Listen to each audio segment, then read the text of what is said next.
A single mother spent her last dollar on a scratch ticket inside a convenience store. The billionaire standing right behind her watched her win $250,000. Then he said two words that changed everything. "That's mine." He didn't want the money. He didn't want the ticket. He didn't even know she existed 5 minutes ago. But those two words set off a chain of events that would expose a truth about both of them, one that neither poverty nor wealth could have prepared them to face. 32-year-old Keisha Morgan opened her eyes at 4:47 in the morning, not because an alarm woke her, because her body had learned that sleep was a luxury she could only afford in fragments. 4 hours here, 3 hours there. Never enough. Always interrupted by the math running on a loop inside her skull. Rent. $14.50 a month for a studio apartment in Dorchester that smelled like old radiator dust and the neighbors' cigarettes through the walls. Childcare. $860 a month for Zuri's spot at Tiny Steps Learning Center on Blue Hill Avenue. Utilities.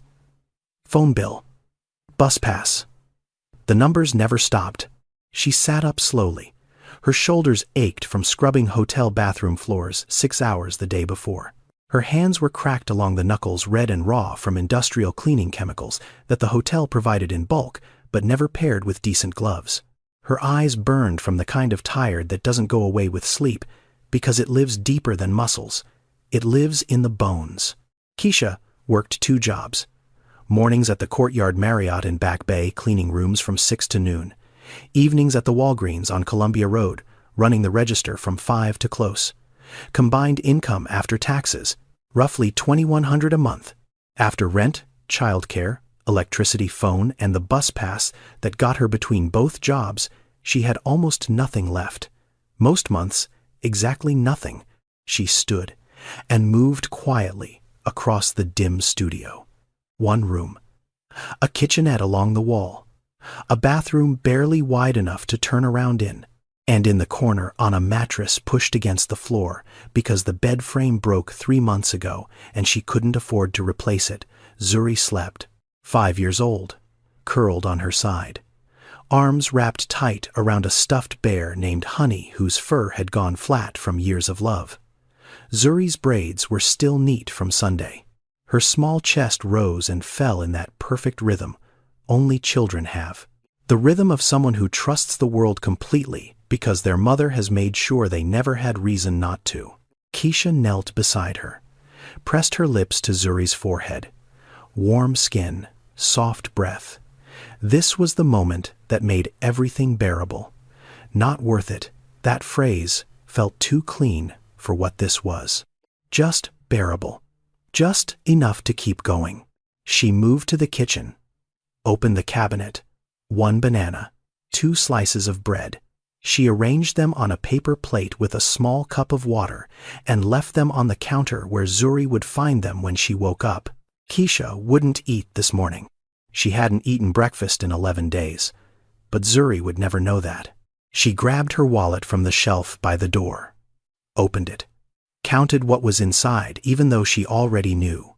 $1 bill, 1 nickel, 2 pennies, $1.07. Payday was tomorrow, Friday, 27 hours away. 1 more day to survive on nothing. Her phone buzzed on the counter. She picked it up. A text message from Tiny Steps Learning Center. The words hit her like cold water. Reminder: your account is past due. Balance owed $340. If payment is not received within 7 days, we will be unable to hold Zuri's enrollment spot. Keisha stared at the screen. Her jaw tightened, her throat closed, because she understood what this message actually said beneath the polite language. No childcare means no work. No work means no rent. No rent means no home. The spiral didn't need to be explained to her. She'd been circling the drain for 14 months. This was just the water pulling harder. She put the phone in her pocket, zipped her jacket, looked back at Zuri one more time, sleeping, safe, unaware that her mother was holding their entire world together with hands that were literally cracking open. Keisha locked the door behind her and walked into the dark. Keisha Morgan was not born into this. That's the part people never see when they look at someone struggling. They see the present tense, the cleaning uniform, the cracked hands. the exhaustion carved into every line of the face. They don't see the before. 3 years ago, Keisha had a career. A real one. She was a certified medical assistant at a private clinic in Roxbury. $12 above minimum wage. Health benefits. A predictable schedule. She wore scrubs that fit and sneakers that weren't falling apart. She had a savings account with $4,000 in it. Not a fortune, but a floor. Something to stand on if the ground ever shifted. Then the ground didn't just shift, it disappeared. Her boyfriend Darnell left when she was 7 months pregnant. No warning, no argument. Just a note on the kitchen counter and an empty closet where his clothes used to be. 3 sentences. I can't do this. I'm not ready. Don't call me. She didn't call him. She didn't have time. She had a baby coming and a lease she now carried alone. Zuri arrived 3 weeks early. The delivery was complicated. Postpartum hemorrhaging kept Keisha in the hospital for 6 days. Recovery took 4 months. 4 months she couldn't work. 4 months without a paycheck. The clinic replaced her after 8 weeks. They called it restructuring. She called it what it was. She was gone and the world kept spinning without her. The savings lasted 6 months. Then the math caught up the way it always does. In America, nearly 1 in 4 single mothers live below the poverty line. The average cost of childcare in Massachusetts exceeds $16,000 per year. More than in-state college tuition. For women like Keisha, the math of survival doesn't add up. It was never designed to. She applied to 9 clinics after recovering. 3 interviews. 0 callbacks. The gap in her resume. The lack of reliable childcare to guarantee full-time availability. The invisible stamp that poverty puts on a person before they even open their mouth. Employers smelled instability the way animals smell fear, and they responded the same way, by keeping their distance. So Keisha took what she could get. A cleaning job at the Marriott, a cashier shift at Walgreens. 2 jobs that paid less combined than her single position at the clinic. 2 jobs that required twice the hours and left her with none of the dignity she used to carry without thinking about it. But she never stopped. That was the thing about Keisha that numbers on a page couldn't capture. She didn't have the luxury of bitterness. Bitterness required energy she couldn't afford, so she replaced it with motion. With routine, with the mechanical discipline of a woman who had decided that falling apart was simply not an option available to her. She had never asked anyone for money. She had never missed a single shift at either job. She had never let Zuri see her cry. Not once. Not in 14 months of watching everything she'd built dissolve like salt in rain. She just kept moving. Kept cleaning rooms. Kept scanning barcodes. Kept making 1 banana and 2 slices of bread look like a real breakfast on a paper plate. Kept pretending the floor beneath her wasn't made of glass. The Quick Mart on Newbury Street sat wedged between a dry cleaner and a nail salon at the corner, where the neighborhood shifted from polished to practical. Neon beer signs buzzed in the front window. The overhead lights hummed that flat fluorescent hum that makes everything look slightly worse than it is. A rotating hot dog grill near the counter turned the same 4 hot dogs it had been turning since morning. The smell of old coffee mixed with floor cleaner and the faint sweetness of lottery ticket ink. Keisha pushed through the glass door at 12:19 in the afternoon. Her shift at the Marriott had ended 12 minutes ago. She had 4 hours and 41 minutes before her shift at Walgreens started.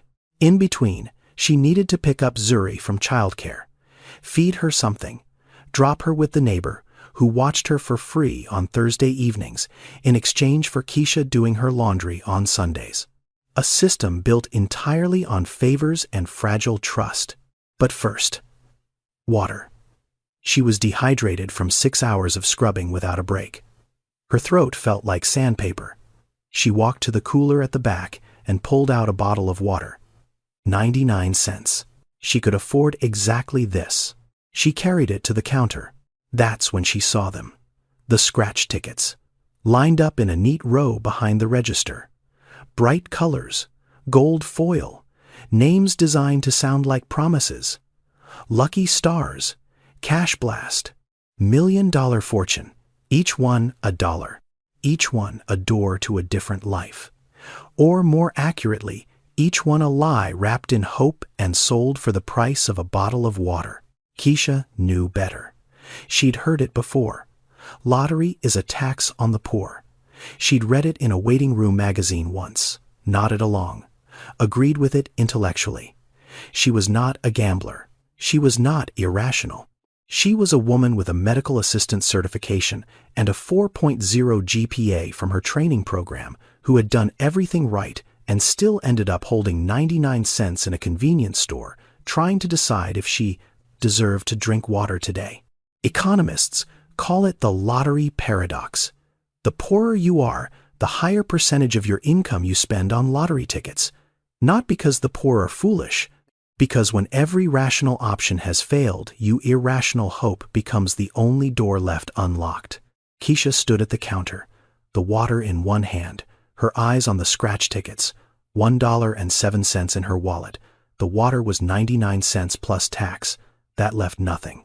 Or she could put the water back and buy a $1 scratch ticket and have 7 cents left, and still be thirsty.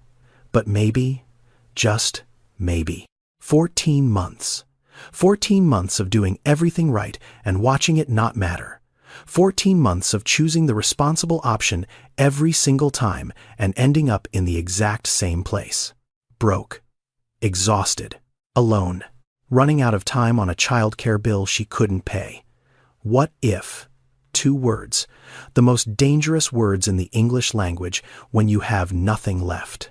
And the only words that keep people alive when everything else has gone quiet. She put the water back on the shelf. Her hand trembled as she pointed to the row of scratch tickets. 1 lucky stars, please. The kid behind the counter. Maybe 1920. Name tag, said Devon. He looked at her. Not with judgment. Not with pity. Just with the tired recognition of someone who'd watched 100 people make this exact choice. He pulled the ticket from the roll and slid it across the counter. Keisha placed her last dollar bill on the glass. Exact change would have been cleaner, but she needed the 7 cents back. Devon rang it up, handed her the ticket and a nickel and 2 pennies in change. Outside the store window, a black Bentley Continental pulled into the parking space closest to the entrance. The engine went silent. A door opened. A man's shoe-polished leather hand-stitched sole touched the pavement, but Keisha didn't see any of that. She was already walking to the far corner of the store, near the napkin dispenser and the ATM that charged a $3 fee. She held the ticket flat against the counter ledge. Her fingers shook. She tried to scratch the silver coating with her thumbnail, but her hands wouldn't cooperate. Too much adrenaline, too much fear, too much riding on a piece of cardboard that cost $1 and probably paid nothing. She found a penny in her pocket, pressed it against the first panel, and began to scratch. 45-year-old Jamal Williams had not set foot inside a convenience store in over 3 years. His assistant handled coffee, his driver handled gas, his executive chef handled meals. The small transactions of ordinary life had been quietly removed from his daily experience, like furniture from a room he no longer visited. Williams Capital Group, a real estate investment empire valued at $4.2 billion. 37 commercial properties across the eastern seaboard, 2,000 employees. A corner office on the 42nd floor of a tower in the financial district with views that stretched from Boston Harbor to the Blue Hills on a clear day. Jamal built all of it from nothing. That was the part the business magazines loved to print. Self-made, up from poverty, the American dream in a tailored suit. And it was true, every word. He grew up in Mattapan, 3 rooms, peeling paint, a kitchen window that didn't close all the way so in winter you could see your breath while you ate dinner. His mother, Lorraine Williams, worked 3 jobs. Housekeeping at a hospital before dawn, cashier at a grocery store during the day, cleaning offices downtown at night. She left the house before Jamal woke up and came home after he was supposed to be asleep. But he was never asleep. He'd sit at the kitchen table doing homework under the one light that worked, waiting to hear her key in the lock, waiting to know she made it home safe. That was his childhood. Not baseball, not video games, just a boy at a table listening for a key. Lorraine died when Jamal was 19. Heart failure. The doctors used clinical language, cardiomyopathy, chronic stress response, but Jamal knew the real diagnosis: exhaustion. She worked herself to death so her children wouldn't have to. The last thing she said to him. He remembered it the way you remember a scar. Not the moment of the cut, but the shape it left behind. Don't you ever forget where you started, baby? The moment you forget, you become everything we survived. He hadn't forgotten, not exactly. The memory was still there. But somewhere in the 26 years between her death and this Thursday afternoon, the memory had shifted from a compass to a photograph. Something he could look at, but no longer follow. He donated millions to charities. He funded scholarships. He wrote checks to shelters every December. But he wrote them from his office. He never visited. He never looked anyone in the eye. He never sat across from someone who reminded him of his mother and actually stayed long enough to feel it. His mother's voice had become background noise, the kind you hear every day until one morning you realize you've stopped listening entirely. Today, he was on Newbury Street for a real estate walkthrough, a commercial block his team was evaluating for redevelopment. Boutique retail, high-end dining, the kind of neighborhood transformation that turned corner stores into craft cocktail bars and priced out everyone who'd lived there for decades. His driver parked the Bentley outside the Quick Mart. Jamal told him he'd be 2 minutes, just a coffee. He straightened his tie, a charcoal Tom Ford suit, $3,200. Cufflinks his late mother would have needed 3 months of paychecks to afford. He pushed through the glass door. The neon hummed. The hot dogs turned. The fluorescent light made everything look slightly worse than it was. And in the far corner of the store, a woman in a wrinkled cleaning uniform was scratching a lottery ticket with a penny. Her hands were shaking. Jamal didn't notice her. Not yet. He walked to the coffee station and poured himself a medium roast in a paper cup. $6.50 with tax. He carried it to the register, got in line behind the only other customer waiting. He pulled out his phone, opened his calendar. 12:45. Walk through at 1. He had time. Then something made him look up. Not a sound, not a movement, just a shift in the air the way the room changes when someone stops breathing for a second. He glanced toward the corner. The woman was completely still, the penny frozen in her hand, her eyes locked on the ticket. And something in the way she stood, the rigid stillness of someone afraid to blink, because the world might rearrange itself if they do. It reminded him of something he hadn't thought about in years. His mother, standing at the kitchen counter, holding an envelope, staring at a number, the same stillness, the same disbelief, the same terror of hoping. Jamal's chest tightened.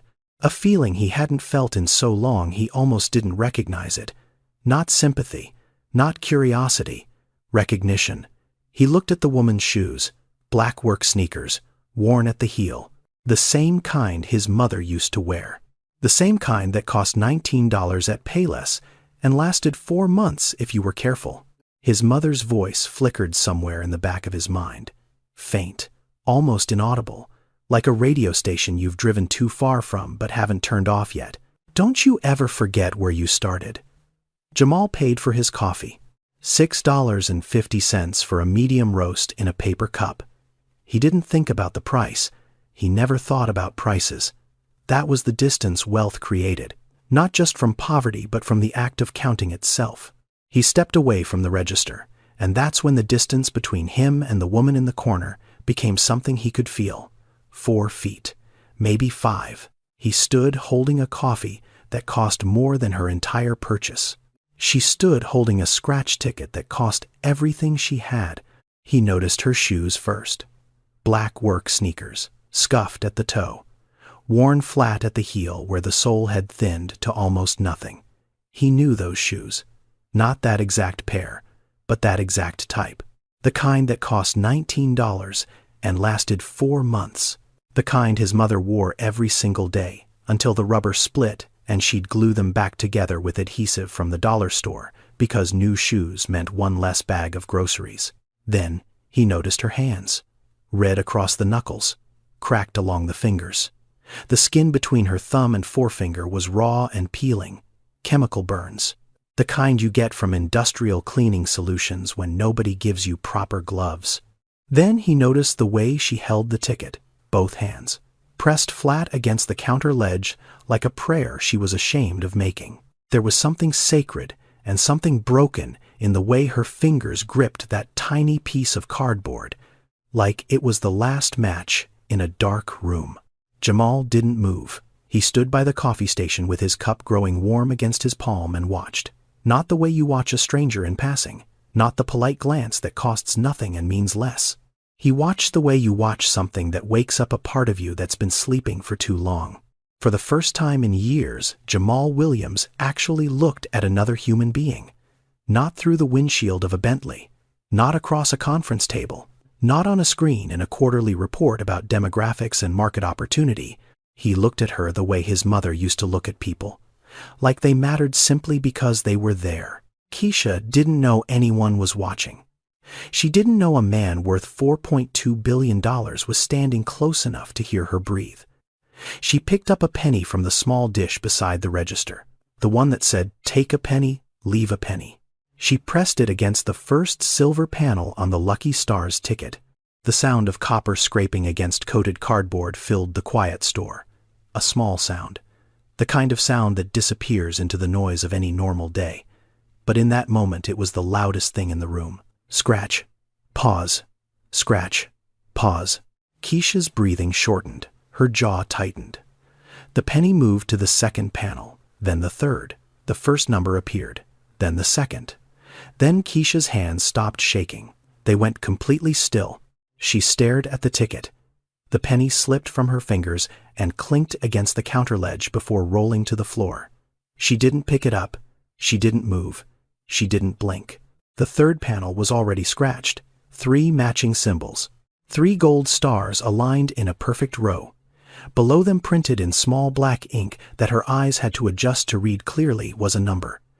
$250,000. Keisha read it once, then again, then a third time. Her lips moved silently, forming each digit like a word in a language she'd forgotten. $250,000. Her hands started trembling again. But this was different from before. Before, her hands shook from fear, from the weight of choosing between water and hope. Now they shook from something she hadn't felt in so long her body didn't know how to hold it. Disbelief. Relief. Terror that this wasn't real. Terror that it was. Tears fell before she understood she was crying. They dropped onto the counter, onto the ticket. She wiped them, quickly panicked that moisture might smear the ink, might erase the numbers, might undo whatever impossible thing had just happened. 14 months. 14 months of counting every penny, of choosing between medicine and meals, of lying to Zuri that Mama already ate. And now this piece of paper, this impossibly thin piece of paper, held a number that could end all of it. Devin behind the counter leaned forward. "You okay, Miss?" Keisha couldn't speak. She lifted the ticket toward him with both hands, the way you'd hold something fragile, something holy. Devin looked at the numbers. His eyes went wide. His mouth opened, but no sound came for a full second. Then he exhaled the words like he'd been holding his breath too. "Oh my God, you won. You actually won." A man near the magazine rack looked over. A woman refilling her soda turned around. Devin's voice had cracked the silence in the store like a stone through glass. Keisha heard herself speak, not the words she expected, not "I'm rich," not "I can't believe it." The first words that came out of her mouth, the very first sentence she formed in the most important moment of her life, were about her daughter.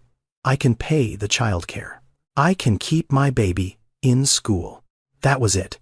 That was what $250,000 meant to Keisha Morgan. Not a new car, not a vacation, not freedom in the abstract, just Zuri, just safety, just one more day where her child didn't have to pay the price for her mother's circumstances. She pressed the ticket against her chest, held it there with both palms, and for the first time in 14 months, she let herself breathe all the way out.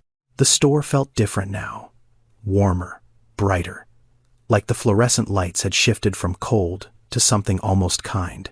Devin was smiling. The woman with the soda said, "Congratulations, honey," from across the aisle. The man near the magazines nodded. Small kindnesses from strangers who had witnessed something rare. Genuine luck landing on someone who genuinely needed it.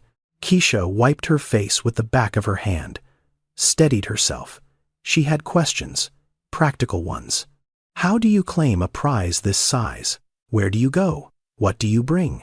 She turned back toward the register ticket still pressed to her body and took 2 steps toward Devon.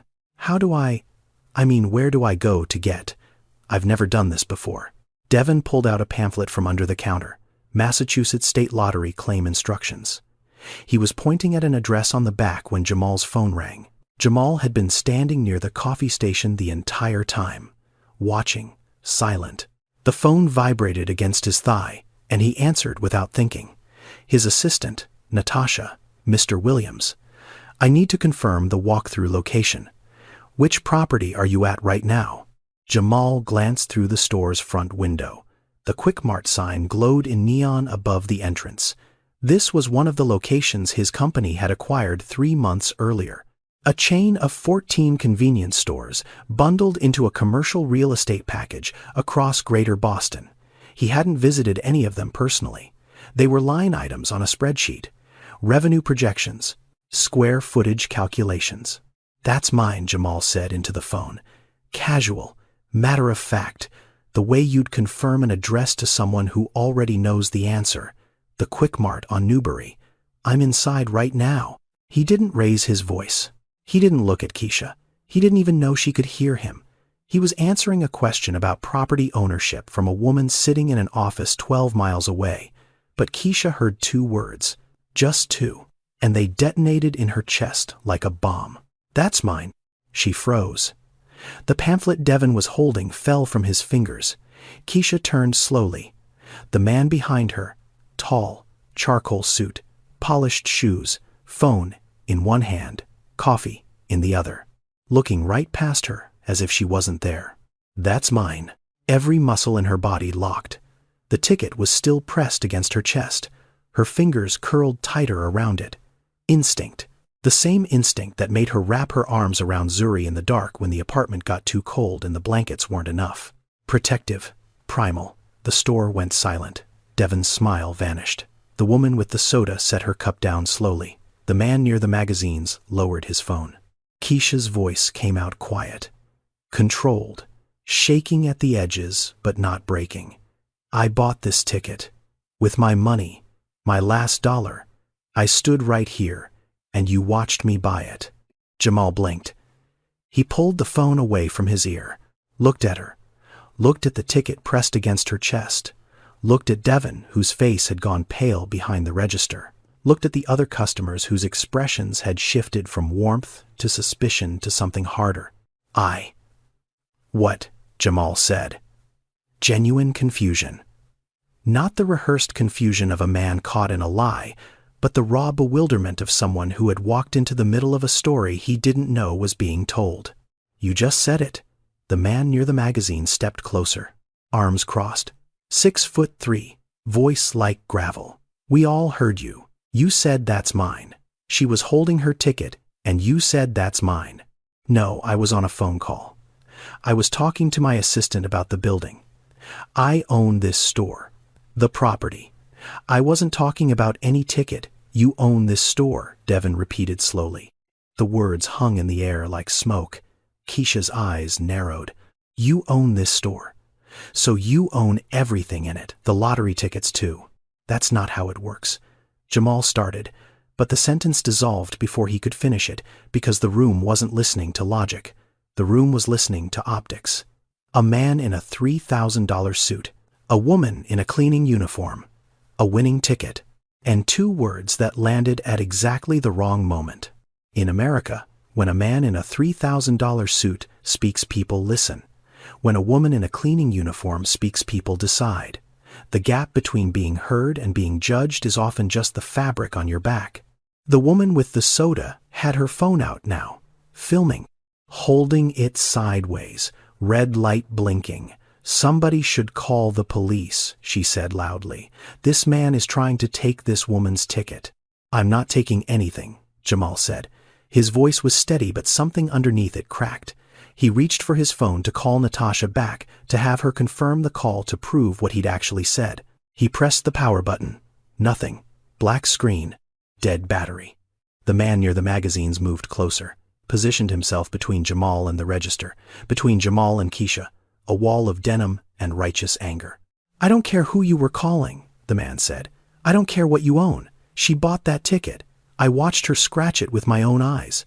You want to take something from a woman who looks like she's been through hell just to get here today?" Jamal opened his mouth, closed it. His mother's voice cut through the noise. Not a whisper this time. Not background static. Clear. Present. Urgent. "Don't you ever forget where you started, baby." He looked at Keisha. Really looked. The way he'd looked at her from the coffee station moments ago, but different now. Closer. Sharper. He saw the work shoes worn to nothing. The cracked hands. The uniform with a hotel logo on the chest. The eyes of a woman who had been fighting for so long that even joy came wrapped in fear. He saw his mother, standing in a grocery store checkout line, counting coins from a Ziploc bag, while the cashier sighed. The same rigid spine, the same refusal to look away, the same dignity held together with nothing but will. Somewhere outside a siren grew louder, then stopped. Car doors opened and closed. Footsteps on pavement. 2 Boston police officers pushed through the glass door of the Quick Mart, radios crackling, hands near their belts. "Someone called about a dispute," the first officer said, scanning the room. His eyes moved from Jamal's suit to Keisha's uniform and made a calculation in under 2 seconds. The kind of calculation that happens before the conscious mind even starts. "What's going on here?" The first officer looked at Devin. "You got cameras in here." Devin nodded quickly. "Yes, sir. Right there." He pointed to a small monitor mounted behind the register. "Black and white footage. 4 angles.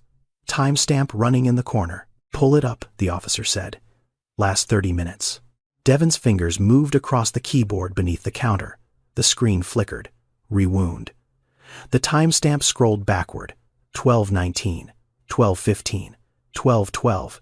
He hit play. The footage was grainy, but clear enough. Top-down angle from a camera mounted above the register. You could see the entire store. The coffee station, the counter, the lottery ticket display, the front door. Everyone watched. Keisha, Jamal, the 2 officers. Devin, the tall man with his arms still crossed. The woman who had been filming. All of them staring at a small screen behind a convenience store counter like it was a courtroom exhibit. The footage showed Keisha entering the store at 12:19, walking to the cooler, pulling out a bottle of water, carrying it to the counter, pausing, looking at the scratch tickets, putting the water back, pointing to the Lucky Stars display. Devin pulling a ticket, Keisha placing a $1 bill on the counter, taking the ticket, walking to the far corner. At 12:22, the front door opened again. Jamal walked in, went straight to the coffee station, poured a cup, carried it to the register, stood in line, 6 feet from Keisha, never once moving toward the lottery display, never once touching the counter where the tickets were kept, never once looking in her direction until after she had already scratched the ticket and stopped moving. Then the moment. 12:29. Jamal's phone pressed to his ear, his mouth moving. 2 words. The camera didn't have audio, but it didn't need it. You could see exactly what happened. His body angled toward the window. His free hand gesturing vaguely at the storefront. His eyes looking through the glass. At the sign outside. Not at Keisha. Not at the ticket. At the building. He was talking about the building. The first officer straightened up, looked at Jamal, looked at Keisha. "Seems pretty clear to me. He was on the phone. Wasn't talking to you, ma'am." The room shifted, not loudly, not dramatically, just a slow, quiet unraveling of everything that had been coiled tight for the past 10 minutes. The tall man uncrossed his arms, took a half step back. The woman with the phone lowered it to her side. Devin exhaled, and Keisha stood completely still, the ticket pressed to her chest, her eyes fixed on the screen where the footage was still playing. She watched herself point to the scratch tickets, watched herself place her last dollar on the counter. watched Jamal walk in behind her and never come within arm's reach of anything she touched. The shame hit her like a wave she didn't see coming. Not the ordinary kind. Not the kind that comes from saying something wrong at a party or tripping in public. This was deeper, heavier. The kind of shame that lives in the space between what you did and why you did it. She had accused a man in front of strangers. She had called him a thief with her eyes and her voice and her fear. And he hadn't done anything except stand in the wrong place at the wrong time and say 2 words into a phone. But she knew why she'd done it. That was the worst part. She knew exactly why. Because 14 months of losing everything had rewired her nervous system to treat every unexpected moment as a threat. Because when you've been knocked down enough times, you start swinging before anyone even raises a fist. Because $250,000 was Zuri's future, and she would have fought a hurricane to protect it. Her chin trembled. Her eyes burned. She opened her mouth to speak, but the words got stuck somewhere between her throat and her pride. Jamal watched her. He didn't move, didn't cross his arms, didn't check his phone. He just stood there.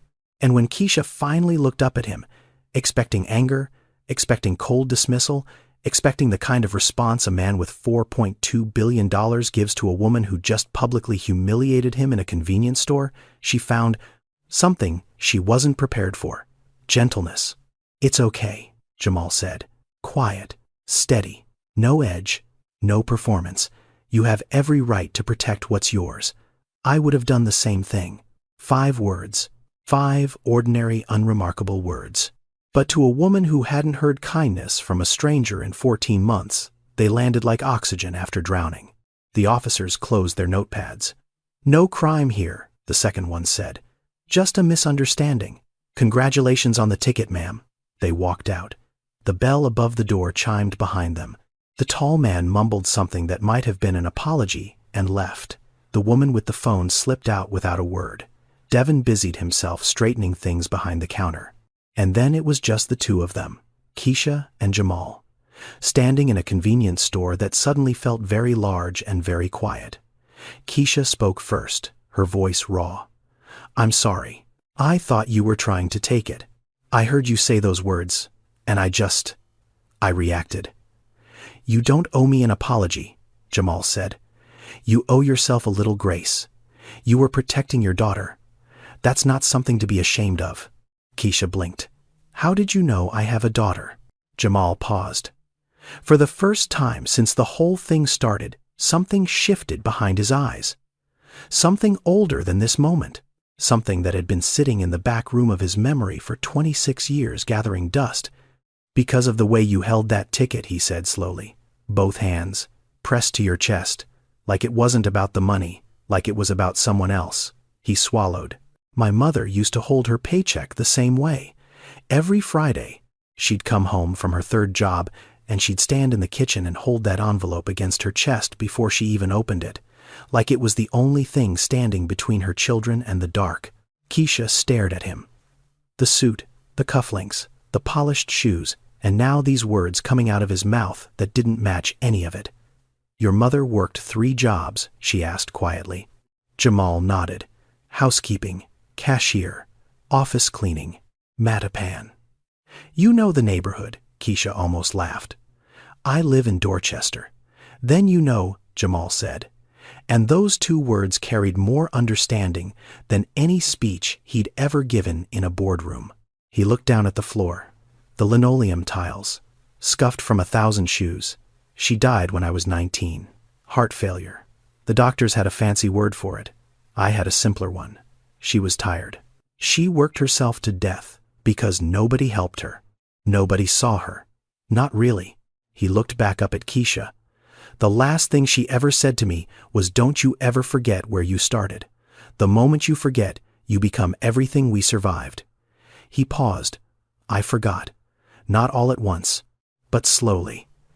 Year by year, deal by deal, I built a company worth $4.2 billion, and somewhere along the way, I stopped seeing people like my mother.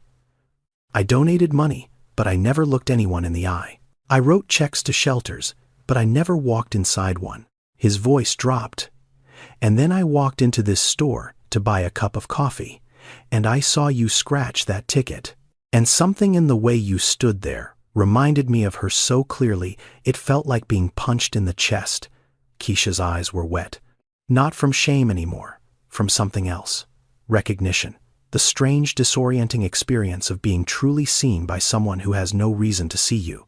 I own this building, Jamal continued. That's what I was telling my assistant on the phone. That's mine meant this store, this property. Nothing to do with your ticket. That ticket is yours. Your luck, your choice, your future. Keisha looked at the ticket still pressed against her body. Then at Jamal. Then at the empty store around them. Two people who had been strangers 20 minutes ago, who had been adversaries 10 minutes ago, who were now standing in the aftermath of a misunderstanding that had cracked something open in both of them. She didn't know what to say. Neither did he. So they stood there, in the silence, in the fluorescent hum, in the space between two worlds that had collided over 2 words and a $1 scratch ticket. Can I ask you something? Jamal said after a moment that lasted longer than it should have. Keisha nodded.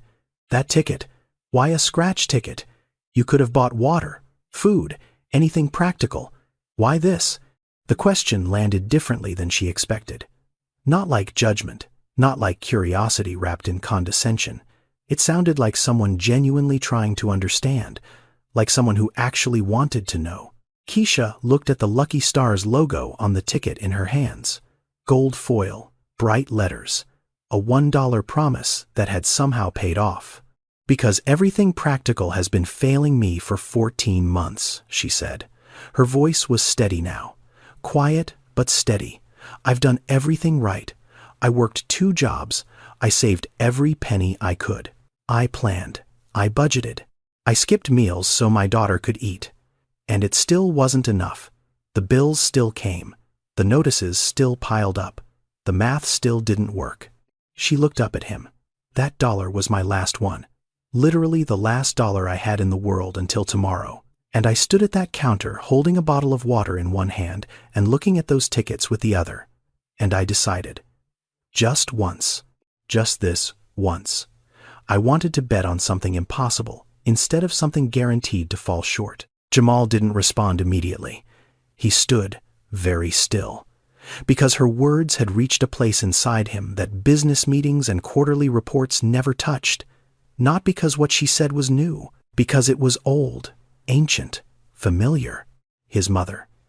Standing in a gas station on Blue Hill Avenue, zipping open her purse, pulling out the tip money from her cleaning shift. $3 and some change. Buying a scratch ticket with the last of it while 19-year-old Jamal stood behind her thinking, Mama, that's not smart. And Lorraine looking at him with tired eyes and saying the words he'd buried for 2 decades. Sometimes the only prayer left is the kind that costs $1. Researchers call it rational irrationality. When every logical option leads to the same dead end, the human mind doesn't shut down. It pivots. It reaches for the illogical because the logical has already failed.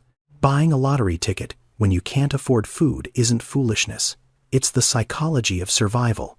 It's the last place hope can live when every other room in the house has gone dark. And hope, even irrational hope, is the fuel that gets a person out of bed the next morning. Jamal had built $4.2 billion on rational decisions, calculated risk, data-driven strategy, market analysis, due diligence. But the very first important decision he ever made, the one that started everything, the one that launched the entire trajectory of his life, was irrational. His guidance counselor told him not to bother applying for the scholarship. His teachers said the odds were too long. His mother said she couldn't afford the application fee. And Jamal applied anyway, with money he didn't have. On a chance he shouldn't have taken. Because sometimes the only door left is the one nobody believes is real. 2 women, 25 years apart, standing in 2 different stores, holding 2 different tickets, making the same impossible choice, the same desperate bet, the same prayer disguised as a purchase. Keisha and Lorraine had never met. They never would. But they were connected by something deeper than circumstance, by the kind of resilience that doesn't make headlines. by the quiet, stubborn, invisible strength of women who carry everything and ask for nothing and still somehow find a reason to believe that tomorrow might be different. Jamal felt his throat close. He looked away for a moment, gathered himself, then looked back. My mother said almost the exact same thing once, he said, word for word. They moved outside without either of them suggesting it. It just happened. The store felt too small for what was passing between them, too bright, too watched, even though no one was left inside except Devon pretending to organize the cigarette display. 2 plastic chairs sat outside the Quick Mart entrance, the kind gas stations and corner stores put out for employees on break. White, faded. One had a crack running down the backrest. Jamal sat in that one without thinking about it. Keisha took the other. The afternoon sun had shifted. Warmer now. The kind of late spring light that makes even Newberry Street look softer than it is. Traffic moved in both directions. A bus exhaled at the stop across the street. Somewhere, a dog barked. Keisha spoke first, not because she had something planned to say, because for the first time in over a year someone was sitting next to her who wasn't asking her to explain herself. Not a caseworker, not a landlord, not a childcare administrator with a past due balance on a screen, just a person sitting. Her name is Zuri, Keisha said. She's 5. She thinks butterflies can hear you if you whisper to them. She sings to her stuffed bear every night before bed. His name is Honey. She named him when she was 3 because he's the color of honey, and because that's what I call her. Jamal listened, not the way executives listen, not with half attention and the other half calculating the next move. He listened the way you listen to music you haven't heard since childhood, with your whole body. She starts first grade in the fall, Keisha continued. She doesn't know about the bills. She doesn't know about the eviction notices. She doesn't know I skip dinner so she can have seconds. She just knows Mama goes to work early and comes home late, and there's always breakfast on the counter. I need her to keep believing that. I need her to be a child for as long as I can give her that. Jamal nodded slowly. My mother tried to do the same thing for me. She almost pulled it off. I didn't know we were poor until I was 8 years old, and a kid at school told me my shoes had holes in them. Went home that night and found my mother sitting on the kitchen floor crying into a dish towel. Only time I ever saw her cry. She looked up at me and said, "Baby, I'm sorry. I'm trying. I'm trying so hard." Keisha's breath caught. She pressed her lips together, tight. Every Thursday night was bean soup, Jamal said, because a bag of dried beans cost 89 cents and fed us for 2 days. I hated bean soup. I told her that once. I was maybe 10. She didn't say anything. She just kept stirring the pot. Years later, I realized Thursday was the night before payday. Bean soup wasn't a choice. It was all that was left. Keisha wiped her eyes. Banana and 2 slices of bread. What? That's what I leave Zuri for breakfast. Every morning, a banana and 2 slices of bread. It's all I can afford most days. But I put it on a paper plate, and I make it look nice, like it's a real meal, like everything is fine. Jamal looked at her, really looked, and something settled in his chest that had been unsettled for a very long time. Your mother sounds like she was extraordinary, Keisha said quietly. Jamal felt the words land somewhere deep, in the place where Lorraine's voice had been reduced to background noise for 20 years. In the place where he'd stored her memory like furniture in a room he stopped visiting. She was, he said. And I think I just met someone who reminds me of her. If this story is hitting you right now, take a second to subscribe. We tell stories that remind you the world still has good people in it.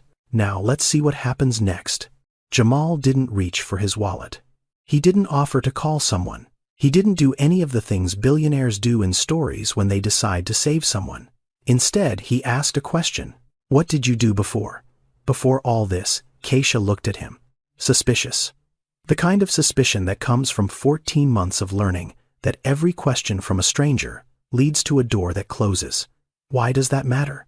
Because it does, Jamal said simply. Humor me. Keisha hesitated. Then she answered. Not because she trusted him. Because she was tired of hiding from who she used to be. I was a medical assistant. certified. Worked at a private clinic in Roxbury for 2 years. Phlebotomy vitals, patient intake, EHR documentation. I was good at it. I was really good at it. What happened? Life happened. I had my daughter. There were complications. I needed 4 months off. The clinic didn't offer paid leave. They replaced me after 8 weeks. By the time I recovered, my savings were gone. My spot was filled, and every clinic I applied to wanted to know why I had a gap in my resume. She said it without bitterness, just facts, the way you describe weather. Jamal was quiet for a moment. Then he spoke, carefully, like a man choosing each word the way you choose where to place your feet on unstable ground. I don't give handouts, he said. My mother taught me that dignity matters more than dollars, but I invest in people. And you just showed me something in the worst possible circumstances. You make good decisions under pressure. That's the rarest skill in business. Rarer than education. Rarer than connections. You can't teach it. Keisha crossed her arms. What exactly are you saying? My company runs a program called Second Start, workforce development for single parents. We partner with community colleges and healthcare systems across the city. 6 months. Full certification renewal. Childcare covered during the program. Housing assistance while you're enrolled. At the end, job placement with our partner clinics and hospitals. Many large corporations across America run programs like this. Workforce reentry initiatives designed to address the gap between poverty and employment. They exist because companies discovered something that should have been obvious all along. Talent doesn't disappear when someone falls on hard times. It just gets buried under bills. Keisha didn't jump at it. She stared at Jamal the way she stared at the scratch ticket before she bought it. Weighing, calculating, looking for the trap. What's the catch? The catch is, you show up every day. You do the work. You finish the program. That's it. She looked down at the ticket, still pressed against her body. $250,000. A number that had seemed infinite 20 minutes ago. A number that felt different now. I already have this, she said, lifting the ticket slightly. I don't need your program. Jamal nodded. You're right. You don't need it. But let me ask you something. How long will that money last? A long time. Years. Let's do the math, Jamal said. Not condescending, just direct. $250,000. Massachusetts state tax and federal tax on lottery winnings takes about 25%. That leaves you around $187.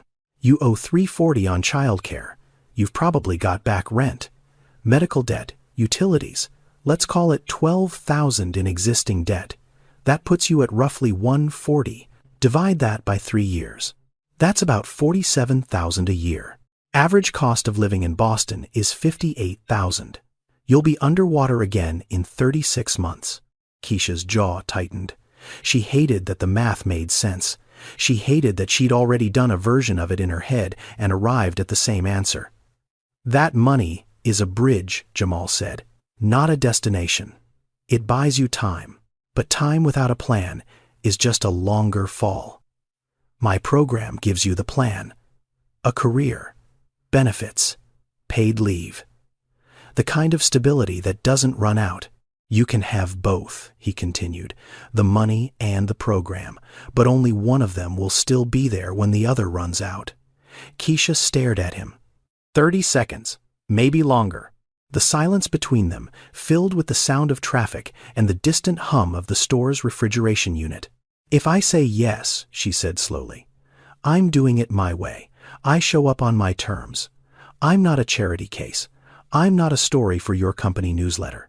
I'm a mother who needs a job that pays enough to raise her daughter without counting pennies at 4 a.m. Jamal extended his hand. That's exactly what I'm offering. Keisha looked at his hand. Clean, manicured, a watch on his wrist that probably cost more than her annual rent, and she shook it. Firm, no hesitation.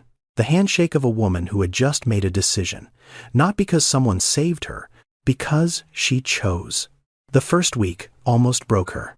Keisha sat in a classroom at Roxbury Community College, surrounded by students 10 years younger, fingers flying across laptops while she struggled to remember medical terminology she hadn't used in nearly 2 years. The instructor moved fast. The material assumed a baseline Keisha had lost somewhere between her 3rd night shift and her 101st skipped meal. She came home that Friday and sat on the kitchen floor of the studio apartment she still couldn't afford and stared at the ceiling and thought about quitting. The word sat in her mouth like a stone. Easy to say. Impossible to swallow. She didn't quit. Month 2, Zuri got sick, fever of 103, vomiting through the night. Keisha missed 4 days of class. The program coordinator called on day 3, firm voice. Policy is policy. 3 unexcused absences, and you're out.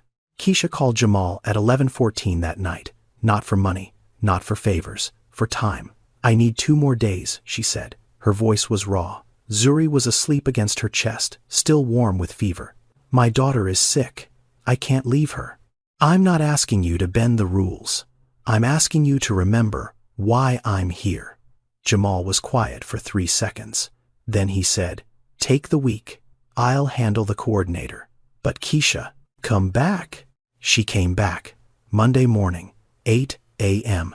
Zuri, at tiny steps with a note from the pediatrician. Keisha in the front row with a notebook and a pen, and the rigid determination of a woman who had been given 1 more chance and would not waste it. Month 4, exam day, certified medical assistant examination. Keisha sat at a testing station at Bunker Hill Community College hands, steady for the first time in months. She finished in 47 minutes, passed with the highest score in her cohort. When the results appeared on screen, she didn't cry. She just exhaled, long and slow, like releasing a breath she'd been holding for 2 years. Month 6, a phone call. Jamaica Plain Family Health Center, full-time medical assistant position, $42,000 a year. Health insurance, dental, vision, paid sick leave, paid vacation, 12 days. She almost dropped the phone. Meanwhile, the lottery money moved through her life the way water moves through a filter. Carefully, intentionally, she paid off every debt first. $12,000 gone in 1 afternoon. The childcare balance, the back rent, the medical bill from Zuri's emergency room visit 8 months ago, gone. All of it. Then the deposit on a 2-bedroom apartment in Hyde Park, $4,200, 3rd floor, clean building, small playground out back. A room for Zuri with a window that faced east so the morning light came in soft and gold. $20,000 went into a 529 college savings account in Zuri's name. The rest became an emergency fund, untouched, sitting in a savings account like a promise she made to herself. She treated that money the way her mother taught her to treat everything, with respect, with intention, with the future in mind. Zuri started 1st grade at the Grew Elementary School in Hyde Park that September. Made 2 friends the first week. Brought home a drawing on Friday afternoon.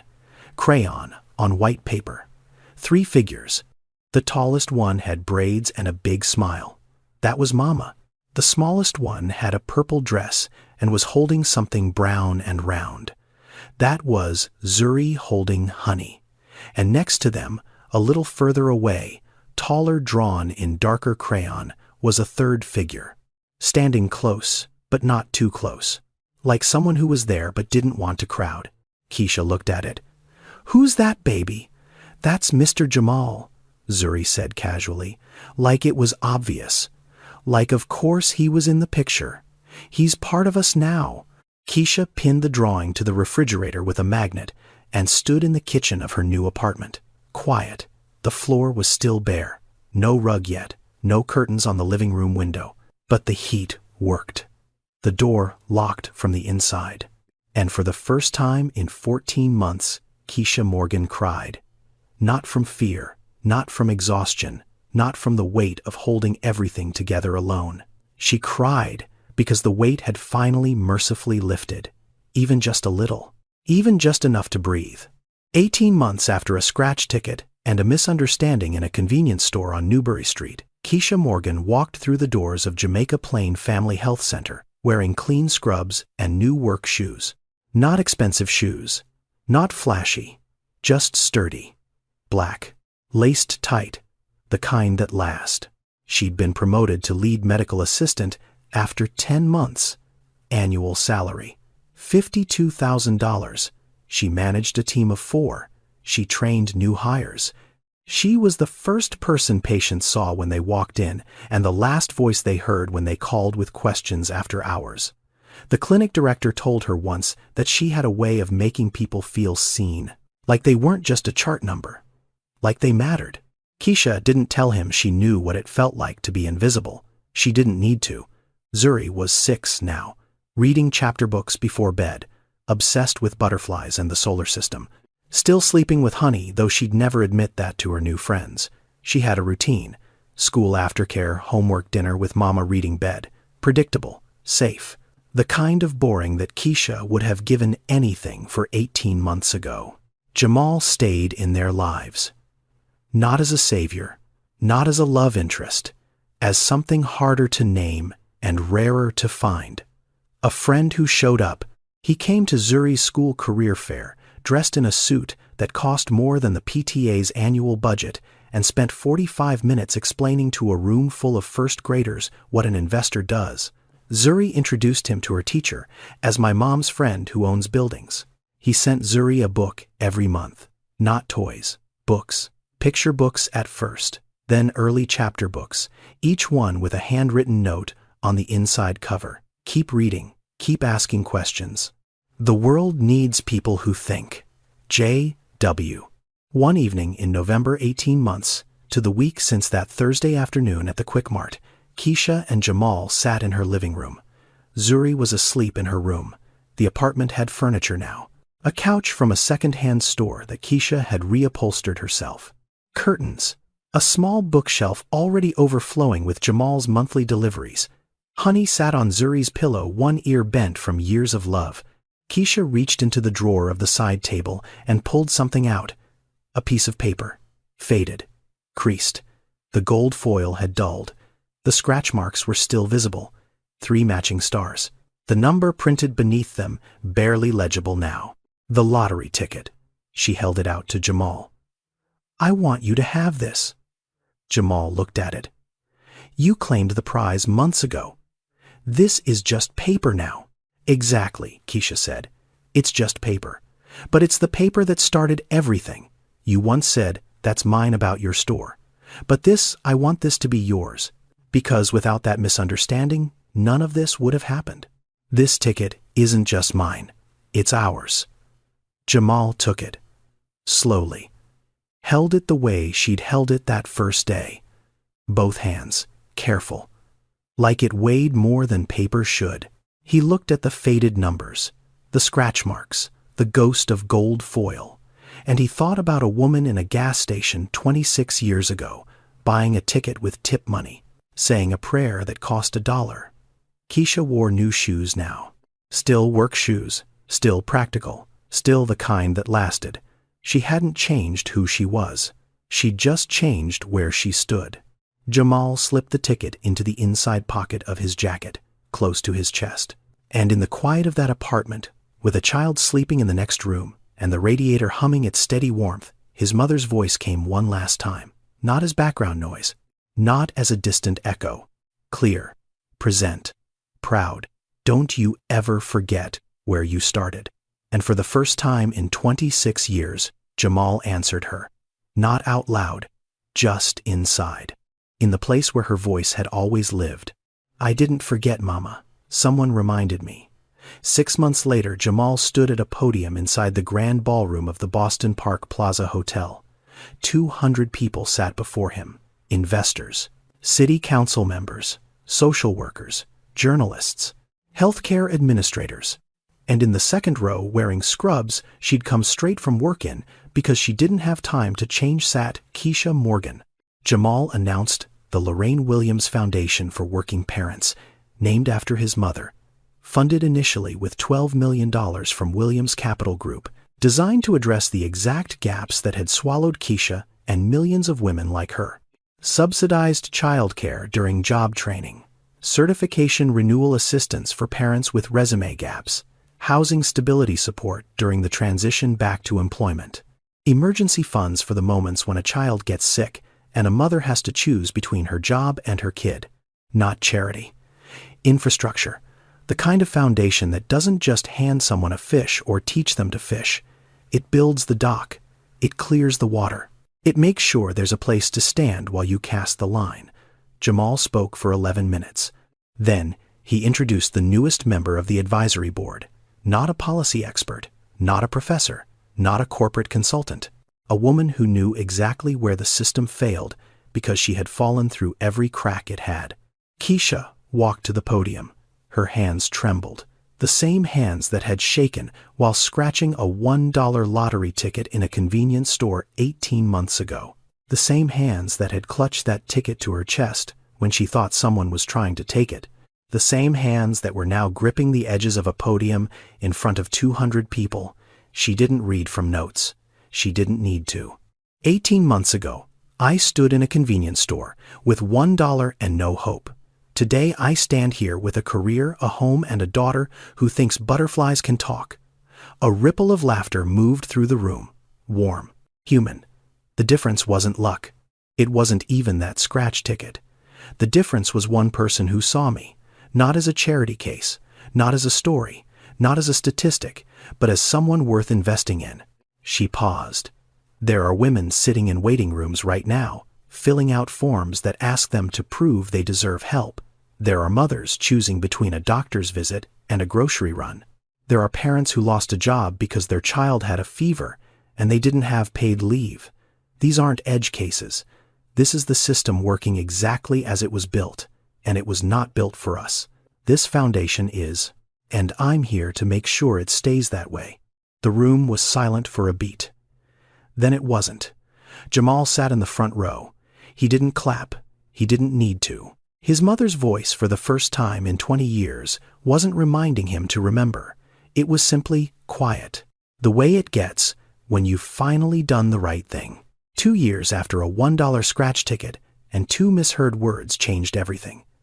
Jamal Williams walked into the Quick Mart on Newbury Street. The bell above the door chimed. The fluorescent lights hummed. The hot dog grill turned its same, slow rotation. Devin was still behind the counter. Older now. A community college textbook open beside the register. He looked up and his face split into a grin. "Hey, you're the guy from the ticket thing." Jamal smiled. "That's me." He poured himself a coffee. $6.50. Walked to the register. Paid. Then he paused. Near the cooler, at the back of the store, a young woman stood, holding a bottle of water. Her eyes kept drifting to the scratch ticket display. She held a crumpled bill in one hand. Her shoes were worn at the heel. Her jacket was zipped to the chin, even though it was warm outside.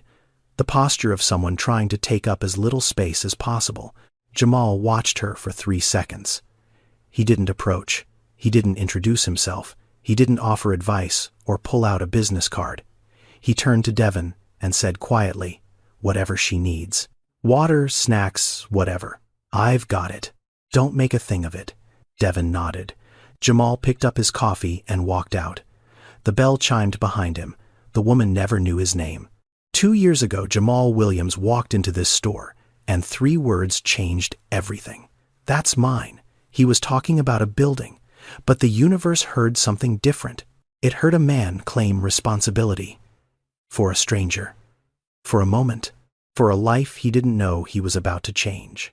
Sometimes the greatest transformations begin with the smallest misunderstandings. And sometimes "that's mine" doesn't mean you're taking something. It means you're ready to give. Poverty doesn't erase dignity. Wealth doesn't guarantee compassion. And the distance between someone's worst day and their best life is often just one person who chose to see them as human. Not as a problem, not as a project. Just as a person standing in a store holding $1 hoping for something better. Now, before we close, this story is fictional, but the struggles it portrays are real. In the United States, over 10 million single-parent households live below or near the poverty line. The systemic barriers, childcare costs, resume gaps, healthcare access, these are documented facts affecting real families every single day. If this story moved, you consider looking into organizations in your community that support working parents. Your awareness matters more than you think. And on a personal note, I wrote this story because I've seen it. Maybe not exactly like this, but close enough. I've watched someone choose between food and hope. I've watched someone get judged for how they looked instead of who they were. And I've watched what happens when one person, just one, decides to actually see another human being. It costs nothing to see someone. Nothing. But it can change everything. That's why I tell these stories. Not because they're fairy tales. Because somewhere right now there's a Keisha holding her last dollar. And somewhere there's a Jamal who forgot where he came from. Maybe this story reminds both of them. Thank you for watching. If this story stayed with you, subscribe and share it with someone who needs to hear it today. I'll see you in the next one.